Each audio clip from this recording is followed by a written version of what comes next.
Assalamualaikum warahmatullahi wabarakatuh. Saya Iin Fahmi Mursalina dari jurusan Ilmu Administrasi Negara Universitas Islam Fatimah Bekasi. Sini saya akan mempresentasikan PowerPoint yang berjudul 3 cara pengendalian konflik, yaitu konsiliasi, remediasi, dan arbitrasi. Pengertian konsiliasi atau conciliation. Menurut Pasal 1 Angka 10 Undang-Undang Nomor 30 Tahun 1999, konsiliasi merupakan salah satu alternatif penyelesaian sengketa yang dilakukan di luar pengadilan.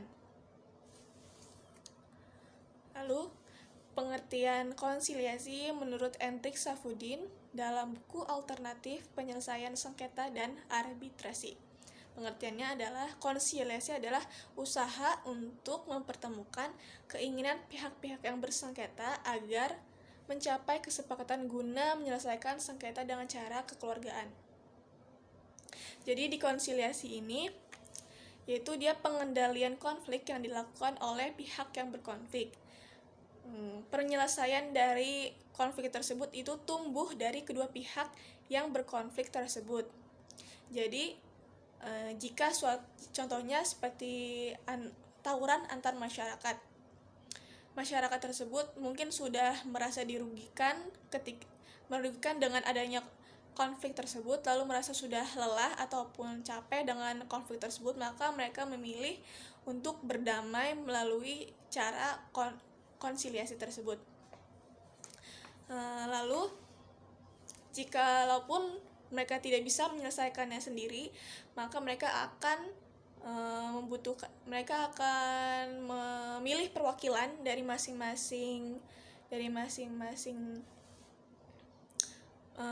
pihak yang berkonflik. Misalnya masyarakat A, pihak yang jadi perwakilannya siapa, lalu yang B yang menjadi pihak perwakilan siapa. Lalu pihak-pihak yang menjadi perwakilan tersebut, A dan B tersebut, akan berunding ataupun berdiskusi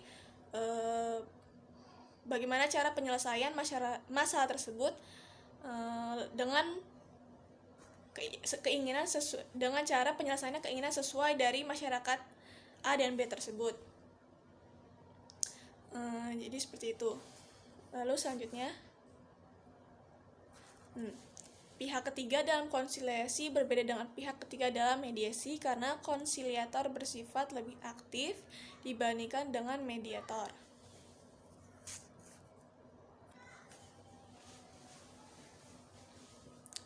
Konsiliator bertugas tidak hanya sebagai fasilitator seperti mediator, namun juga bertugas untuk menyampaikan pendapat tentang duduk persoalan, memberikan saran-saran yang meliputi keuntungan dan kerugian, dan mengupayakan tercapainya suatu kesepakatan kepada pihak-pihak yang bersengketa untuk menyelesaikan sengketa. Jadi tadi saya bilang untuk pihak ketiganya itu perwakilan, itu buat yang di masyarakat. Lalu kalau pihak ketiga untuk konsilitator ini biasanya yang berkonflik itu misalkan contohnya masalah ketenaga kerjaan ataupun konflik antara perusahaan dengan karyawannya. Pihak ketiganya adalah konsilitator. Nah, si konsilitator ini dia memberikan saran-saran untuk penyelesaian tersebut, misalkan keuntungan dan kerugiannya, lalu bagaimana cara mengupayakan tercapainya suatu kesepakatan tersebut. Jadi dia lebih ke memberikan saran bagaimana penyelesaian dari masalah tersebut. Jadi prinsip konsiliasi itu menyelesaikan konflik yang dilakukan oleh para pihak yang berkonflik tanpa melibatkan pihak ketiga. Itu buat di permasalahan yang ada di masyarakat. Sebenarnya prinsipnya seperti itu. Lalu selanjutnya ada mediasi ataupun mediation. Mengacu kepada pasal 1 angka 2 Peraturan Mahkamah Agung nomor 1 tahun 2016 tentang prosedur mediasi di pengadilan, Perma 1 tahun 2016, yaitu mediasi yaitu hakim atau pihak lain yang memiliki sertifikat mediator sebagai pihak netral yang membantu para pihak dalam proses perundingan guna mencari berbagai kemungkinan penyelesaian sengketa tanpa menggunakan cara memutus atau memaksakan sebuah penyelesaian. Jadi pada mediasi ini itu sudah pada level di mana yang berkonflik sudah tidak bisa menyelesaikan permasalahan mereka sendiri. Mereka membutuhkan pihak yang netral untuk membantu menyelesaikan permasalahan yang sedang mereka hadapi tersebut. Oke, selanjutnya. Lalu peran mediator lebih condong kepada membantu merumuskan kesepakatan damai antara para pihak yang bersengketa dengan posisi netral dan tidak mengambil keputusan tanpa menggunakan cara memutus atau memaksakan sebuah penyelesaian. Jadi para pihak yang berkonflik tersebut mereka menyadari membutuhkan pihak ketiga yang berasal dari luar kelompok. Pihak ketiga ini haruslah netral yang bisa menyelesaikan permasalahan ataupun konflik yang sedang mereka hadapi tersebut. Pihak ketiga ini bisa pemerintah, tokoh masyarakat yang tidak berkonflik. Di sini peran mediator lebih membantu merumuskan kesepakatan, membantu memberikan jalan keluar, memberikan saran-saran bagaimana penyelesaian masalah yang sedang dihadapi oleh pihak-pihak yang berkonflik tersebut. Hanya sekedar itu, tidak memutuskan bagaimana cara penyelesaian konflik tersebut, hanya memberikan saran atau jalan keluar, ya seperti itu, dan harus netral. Lalu yang selanjutnya,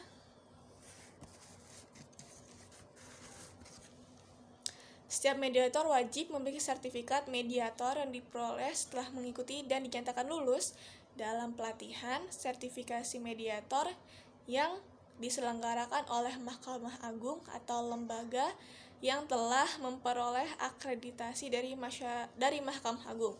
Jadi sebagai mediator, dia harus punya sertifikat mediator yang diperoleh setelah mengikuti dan lulus dalam pelatihan seleksi mediator. Lalu selanjutnya adalah arbitrasi. Pengertian arbitrasi atau arbitration. Mengacu pada pasal 1 angka 7 Undang-Undang Nomor 30 Tahun 1999 tentang arbitrase dan alternatif penyelesaian sengketa. Pengertian arbitrasi yaitu seorang atau lebih yang dipilih oleh para pihak yang bersengketa atau yang ditunjuk oleh pengadilan negeri atau oleh lembaga arbitrasi untuk memberikan keputusan mengenai sengketa tertentu yang diserahkan penyelesaiannya melalui arbitrase. Jadi arbitrase ini dia dipilih oleh pihak dari pengadilan negeri atau lembaga arbitrasi untuk memberikan putusan mengenai sengketa tertentu yang diserahkan penyelesaiannya melalui arbitrase. Pada arbitrase ini sudah di level lanjut, yaitu para yang berkonflik tersebut sudah melewati konsiliasi tetapi tidak berhasil menyelesaikan permasalahannya, lalu sudah melewati mediasi dan tidak berhasil juga menyelesaikan permasalahan ataupun konflik yang sedang dihadapi, maka jalan terakhirnya adalah perwasitan atau arbitrasi atau arbitration. Jadi di sini keputusan hukum sebagai jalan terakhir untuk penyelesaian masalah dari pihak-pihak yang berkonflik tersebut. Peran arbiter yaitu memiliki kebijaksanaan dalam memberikan putusan mengenai permasalahan yang dihadapi oleh kedua belah pihak yang bersengketa. Jadi dia si peran arbiter memberikan keputusan akhir dari penyelesaian masalah tersebut. Jadi dia sudah memutuskan dan para pihak yang bersengketa atau berkonflik tersebut mau tidak mau harus menerima hasil akhir atau hasil keputusan dari penyelesaian masalah tersebut. Jadi di sini para yang berkonflik sudah mengetahui kalau mereka sudah di level arbitrasi, berarti mereka mau tidak mau harus menerima hasil akhirnya.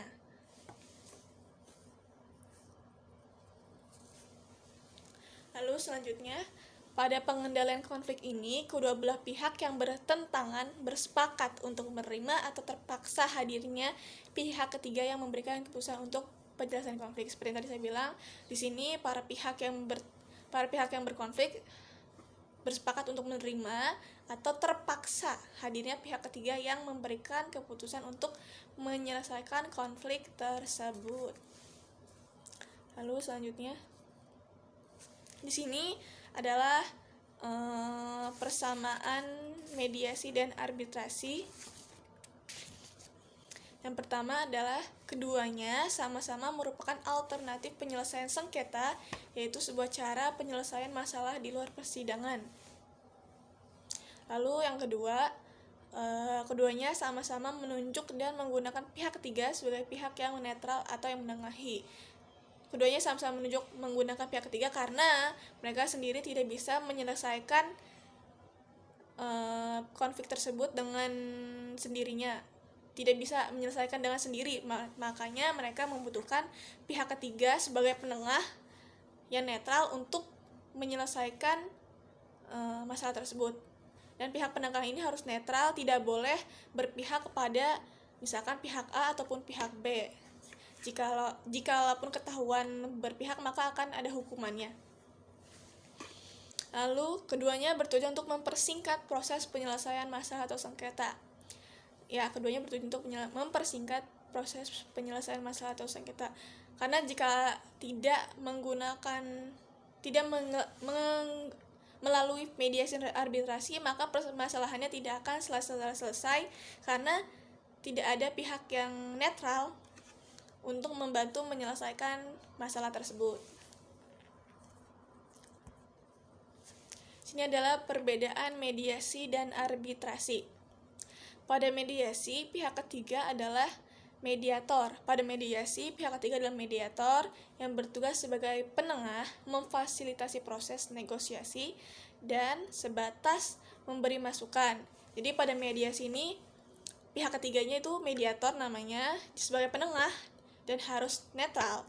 Jadi di mediasi ini si mediator ini memfasilitasi proses negosiasi dan sebatas memberi masukan. Mediator hanya memberikan masukan ataupun jalan keluar dari permasalahan tersebut tanpa memutuskan penyelesaian konflik tersebut atau sengketa tersebut. Berbeda dengan arbitrasi, pihak ketiganya adalah yang disebut dengan arbiter yang dapat memberikan putusan atas permasalahan. Di arbitrasi, pihak ketiganya namanya arbiter, dan si arbiter ini dia punya hak untuk memberikan putusan atas permasalahan tersebut. Jadi pada arbiter tuh pihak-pihak yang berkonflik tersebut mau tidak mau harus menerima putusan yang dikeluarkan atau yang diputuskan oleh arbiter. Lalu selanjutnya, perbedaan mediasi dan arbitrasi adalah pada mediasi hasil bersifat win-win solution. Win-win solution adalah negosiasi antara dua pihak yang mendapat keuntungan sama banyak. Jadi pada win-win solution ini si pihak-pihak yang berkonflik itu sama-sama mendapatkan keuntungan yang sama banyak, tidak ada yang dirugikan dan tidak ada yang memiliki keuntungan sendiri gitu. Lalu selanjutnya, kalau arbitrase bersifat win-lose judgment. Artinya win-lose judgment itu strategi yang bertujuan untuk memperoleh kemenangan dan keinginan untuk mengalahkan pihak lain dan menguntungkan diri sendiri dan merugikan orang lain. Jadi di win-lose solution ini pihak-pihaknya ada yang diuntungkan dan ada yang dirugikan, intinya seperti itu. Lalu selanjutnya adalah pada mediasi, saran mediator bersifat tidak mengikat sehingga para pihak yang menentukan. Pada mediasi, saran mediator bersifat tidak mengikat. Lalu sedangkan pada arbitrasi bersifat mengikat karena arbiter membuat keputusan dan punya kekuatan eksekutorial. Apa yang dimaksud dengan kekuatan eksekutorial adalah perkara yang telah diputus oleh hakim serta tidak ada lagi upaya hukum yang lebih tinggi. Jadi pada arbitrasi itu putusannya kenapa mengikat karena diputus oleh hakim serta tidak ada lagi upaya hukum yang lebih tinggi. Jadi sampai situ aja gitu kan. Selanjutnya adalah perbedaan dari mediator, arbiter, dan konsiliator dalam peran, sifat, dan ketetapan hukum. Di dalam mediator, perannya itu dia membantu menyelesaikan sengketa tanpa memutus dan hanya membantu para pihak. Mediator ini seperti yang saya bilang tadi, hanya membantu, memberikan jalan keluar, memberikan saran untuk penyelesaian masalah tersebut, tidak memutuskan penyelesaian dari permasalahan ataupun konflik tersebut. Lalu pada arbiter, perannya itu menyelesaikan sengketa tanpa memutus. Lalu selanjutnya adalah konsiliator, membantu menyelesaikan sengketa dan mengeluarkan anjuran tertulis jika kesepakatan tidak tercapai. Lalu sifatnya adalah pasif. Untuk mediator sifatnya pasif karena permasalahan itu masih dalam kekeluargaan ya. Lalu untuk arbiter dan konsiliator sama-sama aktif. Ketetapan hukumnya mediator dan konsiliator tidak mengikat, berbeda dengan arbiter yang mengikat karena sudah ada putusan oleh hakim dan tidak ada lagi upaya hukum yang lebih tinggi. Jadi permasalahan itu selesainya di arbiter, itu yang udah paling ujung, udah paling tertinggi untuk permasalahan, untuk penyelesaian permasalahan. Ya, itu sekian dari saya mengenai 3 cara pengendalian konflik: arbitrasi, mediasi dan konsiliasi. Arbitrasi, konsiliasi, dan mediasi. Saya Iin Fahmi Mursalina. Wassalamualaikum warahmatullahi wabarakatuh.